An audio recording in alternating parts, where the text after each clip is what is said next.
Bonjour à tous, bienvenue dans Face aux Assos pour faire ensemble l'actu des associations de l'expérience client. Aujourd'hui, j'ai le plaisir de recevoir Lamarque, l'association pour le management de la réclamation client avec son délégué général. Marie-Louise Julien, bonjour. Bonjour Alexandre. Merci d'être sur le plateau d'Agnews Expérience Client. Lamarque existe depuis 2006. Exactement. Quelles étaient les velléités de départ et quelles sont les ambitions actuelles de Lamarque ? Alors, la création de l'association, c'est le parcours d'une personne qui s'est vu confier la création d'un service réclamation client. Et il s'est dit que plutôt que de partir de rien, il allait voir ce qu'avaient pu mettre en place les petits collègues. Et donc un petit benchmark s'est initié de manière assez spontanée avec des acteurs proches de son secteur. En l'occurrence, il s'agissait de l'UCPA, on s'est rapproché, ils se sont rapprochés d'entreprises proches, du Club Med, du Disney, puis ils sont allés un petit peu plus loin dans ce qu'on dira plus tard, des entreprises qui concourent à l'expérience client, donc du Air France, du SNCF, puis ils sont allés encore plus loin, donc de l'industrie, ils sont rapprochés d'autres secteurs. Donc on voit déjà cette notion de pouvoir échanger, ce partage, cette communauté, finalement, ce qui a fondé la marque. Une association à but non lucratif. Voilà, nos deux seuls objectifs chaque année, c'est d'essayer de concourir humblement mais efficacement à la professionnalisation du management de l'insatisfaction client et puis également à sa promotion, parce que je crois qu'on s'accordera à dire qu'il nous reste encore beaucoup à faire sur ce sujet également. Il y a encore pas mal de chemin. Ouais. Combien d'entreprises vous représentez aujourd'hui ? Aujourd'hui, c'est un petit peu plus de 300 entreprises, principalement françaises, même très majoritairement françaises. On pourrait dire qu'on a l'international parce qu'on a un peu de Benelux, un peu de pays, une confédération suisse, je crois, Nord-Maghreb. Mais voilà, c'est très principalement du franco-français. Et l'entreprise type chez nous, ça va être l'entreprise capitalistique de services B2C, bref, dans l'univers des assurances, du transport. Voilà. Alors, le gros sujet, c'est de faire avancer justement ce sujet de la réclamation client. Comment vous procédez aujourd'hui au sein de la marque ? Alors, on approche le sujet de manière très pragmatique. C'est-à-dire qu'on est ni plus ni moins qu'une auberge espagnole. C'est-à-dire qu'en fait, viennent au sein de l'association des entreprises, des organisations, parce qu'il y a aussi du public, qui veulent avancer justement sur ce chemin, sur ce parcours du management de la réclamation client. Certains viennent avec des questions, d'autres viennent avec des débuts de solutions, avec des convictions, des certitudes. Et c'est le fait de mettre en croisement, de mettre ensemble justement ces acteurs qui viennent de différentes entreprises qui vont pouvoir produire à travers des groupes de travail. Par exemple, on allait sur des chemins aussi sexy, des référentiels d'engagement de service. Donc voilà, ça c'était un gros travail, un petit peu plus de 2 ans pour offrir un guide de voyage aux entreprises qui veulent mettre en place ou perfectionner un management de l'insatisfaction client, certaines fois de manière plus éphémère, j'ai envie de dire, ça va être sur d'autres études. Donc là, ça va être 1 ou 2 réunions, quelques semaines, quelques mois, des groupes ou plutôt des clubs métiers, où là, on va permettre aux acteurs de se réunir par chapelle, donc la banque, le transport, l'hôtellerie, etc. Et là, ils vont travailler sur une problématique commune, et ils vont produire ensuite pour eux et pour l'ensemble des membres des bonnes pratiques, des repères. Et puis plus largement, on a aussi notamment nos conventions qui là sont plutôt la phase émergée de l'iceberg, où là on est plutôt sur des grands messes avec 250-300 membres qui vont se réunir, converger sur une thématique et découvrir en quoi elle a une dimension stratégique, comment on peut anticiper les coups de demain. Et puis également, pour reprendre un mot très à la mode que je n'aime pas, s'inspirer, voilà, pour voir un petit peu, prendre non seulement l'air du temps, mais voir ce qui se passe dans d'autres contrées et voir en quoi ça peut nous alimenter. Voilà, à partir du jazz, la relation client ou des univers aussi différents que l'armée, la religion, les sciences. Voilà. Essayer de voir différemment nos problèmes du jour pour les affronter différemment. Alors, il y a également les pépites café. Il y a les pépites café, exactement. Il s'agit de quoi ? Alors, les pépites café, elles sont des rendez-vous qui sont mensuels et qui permettent à nos membres, notamment prestataires de services, qui sont aussi les bienvenus au sein de l'association, c'est un petit peu leur fenêtre de tir, c'est les jours de chasse ouverts, où là, voilà, 1 fois par mois, les prestataires de services qui sont sélectionnés en amont peuvent, avec un de leurs clients, présenter une de leurs practices, une de leurs expertises. Et donc, sur un format... Un rétex. Oui, c'est exactement ça, un rétex qui permet aux participants de découvrir effectivement un rétex. Et bien que l'entreprise présente son expertise métier, sa technique, voilà, il n'est pas là pour vendre, il est là aussi pour donner des bonnes pratiques, des astuces, et qu'en gros, on sorte moins bête à la sortie de ces pépites café. Alors, pépites café, c'est 1 fois par mois. En ce qui concerne la régularité des conventions, des clubs et des groupes de travail ? 3 par an pour les conventions, donc voilà, c'est 3 rendez-vous dans l'année. Les clubs métiers, c'est un peu Le livre dont les membres sont les héros, c'est eux qui choisissent le rythme, mais traditionnellement on est sur du 3-4 fois par an, par club. Les groupes de travail, ça va dépendre aussi de la thématique. J'évoquais le référentiel tout à l'heure, ça a été sur 2 ans. Des études, des fois c'est sur 2-3 rendez-vous, donc en un trimestre c'est plié. Je vous dis, on est assez pragmatique voilà, dans l'approche. Alors, les pépites café, vous en parliez il y a un instant, c'est pas complètement innocent parce que votre slogan, en quelque sorte, c'est l'envie de transformer le pépin en pépite. Oui, c'est beau, on est d'accord. C'est joli. Est-ce que finalement, on arrive à faire en sorte que de plus en plus de pépins fleurissent et deviennent des fleurs et plus des problèmes? Oui, alors en tout cas, c'est la tâche qu'on s'est assignée. Heureusement, on a avancé. J'ai envie de dire presque heureusement ou malheureusement, il nous reste encore beaucoup à faire.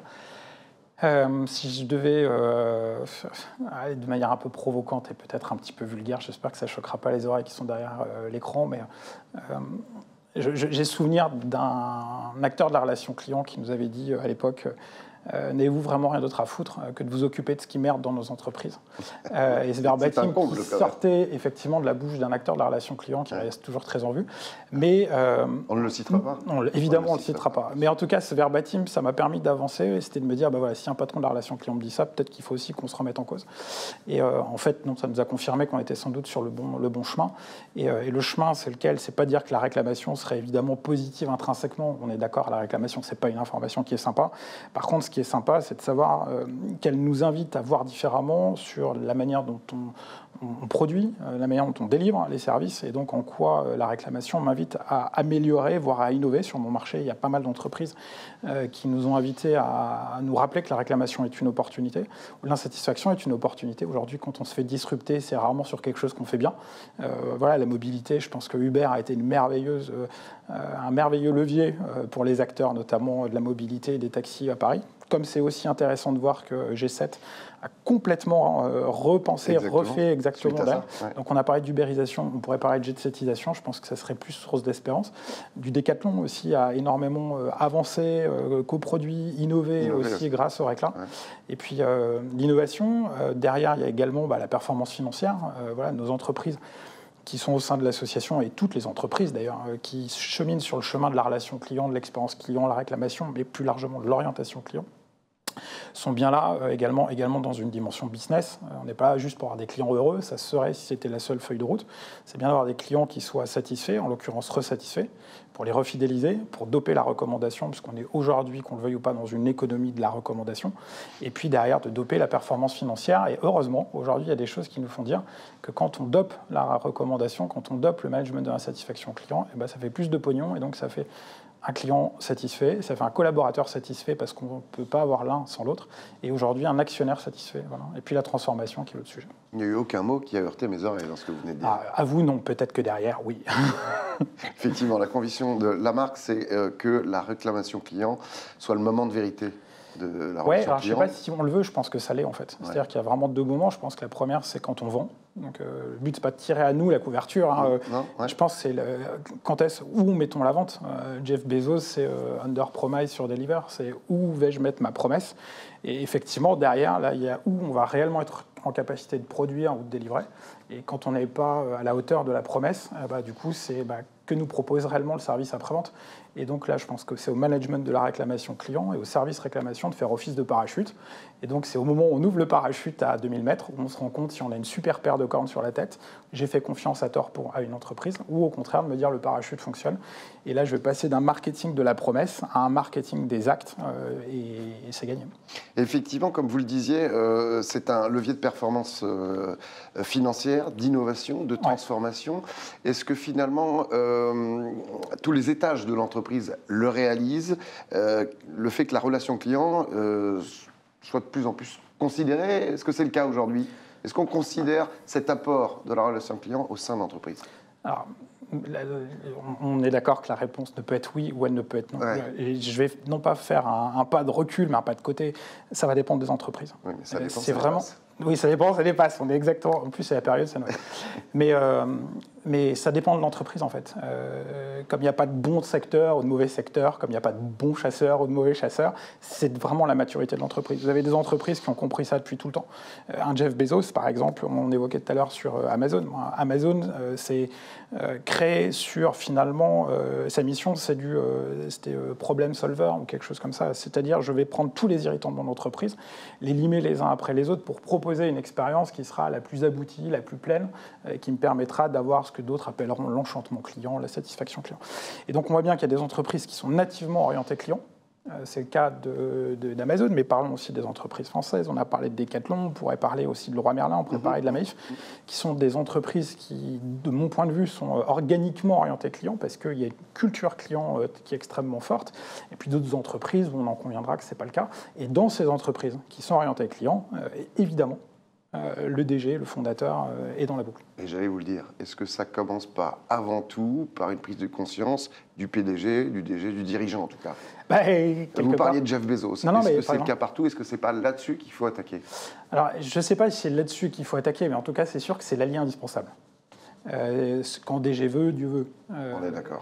Maintenant, est-ce que par cuisson lente, on peut réussir à faire avancer les choses? Je pense aussi, après, il y a deux choses. C'est soit on se démet, paraît-il, soit on se soumet, soit on devient schizophrène. Et si on est dans une entreprise qui est pas orientée client et qu'on l'est soi-même, il y a un moment, il faut tirer des constats. Mais je pense aussi que chacun, dans sa zone d'influence, peut faire avancer les choses. Je pense que c'est, non pas la politique des petits pas, mais je pense qu'on s'y ramène quand même. Mais au sein de la marque, vous êtes justement en contact avec ces dirigeants, ces PDG ou... Alors, on l'est par la force des choses, et avec plaisir aussi.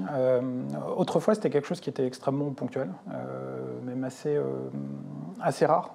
Aujourd'hui, on est de plus en plus sollicité justement par des dirigeants d'entreprise qui souhaitent permettre de réinsuffler une orientation client dans l'entreprise. Et ce que nous dit notamment la recherche académique, notamment à travers un William Sabadi ou un Daniel Ray, c'est qu'aujourd'hui, pour être assez schématique, il existe deux cultures clients ou deux orientations clients. Une qui va être orientée sur l'excellence client, donc on va parler de wow effect, on va parler de perfection en tout. Et paradoxalement, cette orientation excellence client a un biais, ou en tout cas un contrepoint, qui est que chaque insatisfaction, chaque réclamation, chaque imperfection va être vécue par l'ensemble de l'entreprise, et comme les collaborateurs, par une gifle, parce qu'elle n'est ni plus ni moins que l'incapacité de cette même entreprise à répondre finalement à l'objectif qui lui est donné, qui est d'être sur l'excellence client. Alors qu'il existe parallèlement une orientation réclamation client, et qui, elle, fait qu'en fait, justement, à l'image de Jeff Bezos, à l'image de Maïf ou d'autres, qui va être de se perfectionner sur chaque point sur lequel soit le marché, soit soi-même, on n'est pas en capacité. Et je réponds à votre question, pourquoi? Parce que justement, bon nombre de DG, bon nombre de directions prennent conscience aujourd'hui qu'effectivement, par cette voix du client, notamment quand elle n'est pas forcément sympathique à entendre, c'est un moyen justement de repenser différemment l'entreprise à travers son organisation, et on en revient tout à l'heure sur l'innovation, la performance financière et la transformation. Donc aujourd'hui, oui, on a des contacts avec des dirigeants d'entreprise qui sont aujourd'hui conscients et convaincus que notamment en écoutant mieux, voire en écoutant tout court le client, notamment quand il est insatisfait, on peut faire bouger des lignes. Donc aujourd'hui, oui, les contacts sont réguliers. Et alors, et l'humain dans tout ça, est-ce qu'il peut garder son précaré face aux technologies, justement dans la gestion d'un problème client? Je souris parce que, évidemment, la réponse brute, elle est évidemment. C'est ce que nous disait BVA, je crois, l'année dernière, 78%, je crois, de clients veulent un humain pour résoudre leurs problèmes. Et aujourd'hui, on ne fait rien de mieux qu'un humain, et j'ai envie de dire tant mieux, pour régler les problèmes d'un autre humain. C'était encore une étude il n'y a pas très longtemps. Et quelques semaines, je m'en disais pas sur j'ai oublié le nom, qui nous disait que pareil, on était sur 83%, pareil. Un client insatisfait veut avoir un humain et si possible le même humain de bout en bout. Et donc on voit bien ce que j'évoquais tout à l'heure dans la réassurance. En fait, le sujet pour moi de la relation client et de la réclamation client, et probablement de toutes nos entreprises, il est seul, c'est la confiance. Aujourd'hui, je pense que qui mieux pour comprendre un autre homme ou une autre femme que quelque part son homologue. Donc oui, très clairement, l'humain, l'homme, non seulement a toute sa place, mais aujourd'hui, Il y a lui et le reste. Oui. Je réponds peut-être très mal, mais parce que ça me semble tellement évident que j'ai rien de mieux pour argumenter que ça. Alors, oui.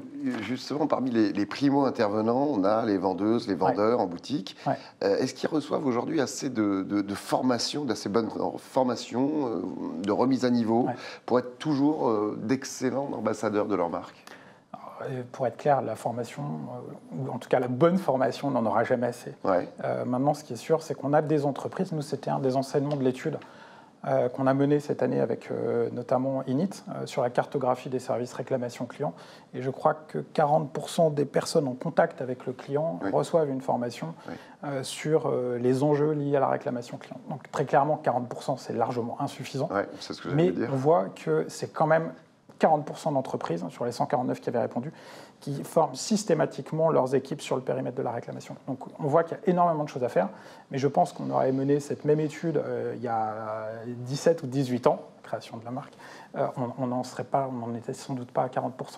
Par contre, ce qui est sûr, et c'est ce que vous pointez en creux, c'est que toutes les parties prenantes de l'entreprise, quelles qu'elles soient, et là on parle du vendeur, mais parlons aussi du livreur, moi le dernier kilomètre. J'allais vous en parler. Par exemple, quand un retailer vient chez moi, c'est le seul visage sympathique ou patibulaire qui viendra représenter une marque. Justement, ces métiers connexes. Vous parlez de justement ce représentant qui se déplace à domicile. On peut avoir aussi les agents de sécurité, les agents d'entretien. Est-ce qu'on les considère suffisamment justement comme autres ambassadeurs d'une marque? Est-ce qu'on les considère suffisamment Est-ce qu'on en a suffisamment conscience qu'ils représentent la marque? Avons-nous déjà suffisamment confiance que nos collaborateurs sur le terrain représentent notre marque? Ça, c'est peut-être la première chose.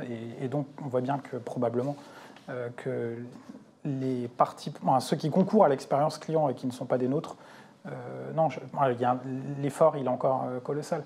Mais il y a plein de choses à faire. J'ai une boîte de luxe dont je me devrais de taire le nom, à qui j'avais fait remonter le sujet que la personne qui était à l'accueil et qui s'occupait de la sécurité n'avait pas grand-chose à faire, si ce n'est qu'avoir un regard assez méfiant sur la manière dont je me comportais. Et donc j'avais remonté ça, et derrière ils ont fait une petite étude pour quel rôle donner justement aux personnes de l'accueil. Moins de l'accueil, de la sécurité. Et en fait, ils avaient mis en place, dans les mois qui ont suivi, quelque chose que j'avais trouvé merveilleux, qui était finalement de proposer à l'agent de sécurité d'être en capacité de proposer un café. Très bien. En l'occurrence, à madame, parce que c'était une boutique pour nos épouses, et en même temps de permettre à monsieur de se prendre un petit café dans un endroit. Et j'avais trouvé ça génial parce que j'étais retourné là-bas, et effectivement, j'ai eu le droit à ce petit café, et je voyais le plaisir de cet homme que de m'offrir un café et de ne pas être là juste parce qu'il avait de gros biceps et qu'il était capable de faire peur aux clients indésirables. Voilà, donc c'est des petites choses qui ne coûtent pas grand-chose et qui en plus permettent à monsieur, pour être dans la caricature extrême, de penser à autre chose qu'à ce que madame va pouvoir dépenser parce que c'est les soldes, etc. Mais oui, je suis d'accord, il faut donner du plaisir, je pense, à chacun, redonner du sens. Voilà, une personne dans l'accueil et dans la sécurité, et je sais à qui je parle en plus en disant ça, fait partie de manière intrinsèque de ce qu'on va appeler l'expérience client, cette espèce de satisfaction en bande organisée. Et chacun a son rôle à jouer, chacun a sa note à jouer. Et c'est ça qui nous permettra, je pense, d'avoir de la fierté. Et aujourd'hui, il y a un sujet qu'on n'abordera peut-être pas aujourd'hui, mais qui est sur l'attractivité de nos marques à l'égard du client. Mais si on ne pense pas à avoir une attractivité à l'égard des collaborateurs, c'est game over très très rapidement, parce que c'est sans doute le gros sujet qui va nous tomber sur la gueule dans les mois à venir. Bande organisée, ça c'est une bonne expression, ça correspond bien, je trouve, à cet état d'esprit qu'il faut avoir pour être au plus près du client et effectivement de faire vivre des expériences de l'émotion, même, vous le disiez, dans une boutique pour femmes où parfois les hommes n'ont pas envie de se balader, qui puissent passer un moment de détente en attendant leur épouse ou leur compagne. Pour terminer, comment on adhère à la marque et combien ça coûte ? Alors, combien ça coûte? Je crois que c'est 900 € hors taxe par mois. Je dis je crois parce que la décision doit être prise dans 2 jours. Elle est sur une énorme inflation, on va passer de 800 à 900 normalement. Et comment on adhère? Il y a un bulletin d'inscription. C'est valable pour 2 personnes pour participer ensuite en full access à l'ensemble de nos activités gracieusement. Et puis c'est très simple. On reçoit, on transmet aux administrateurs pour validation, pour savoir un petit peu quelles sont les entreprises qui nous rejoignent. Et puis vous pouvez adhérer quand vous voulez, en cours d'année. Voilà, vous serez les bienvenus. Plus d'informations, c'est sur le site qui s'affiche pour avoir des infos sur la marque, éventuellement les rejoindre. Merci Marie-Louise Julien. Merci beaucoup Alexandre. On se retrouve très bientôt. En attendant, prenez soin de vous. Ciao.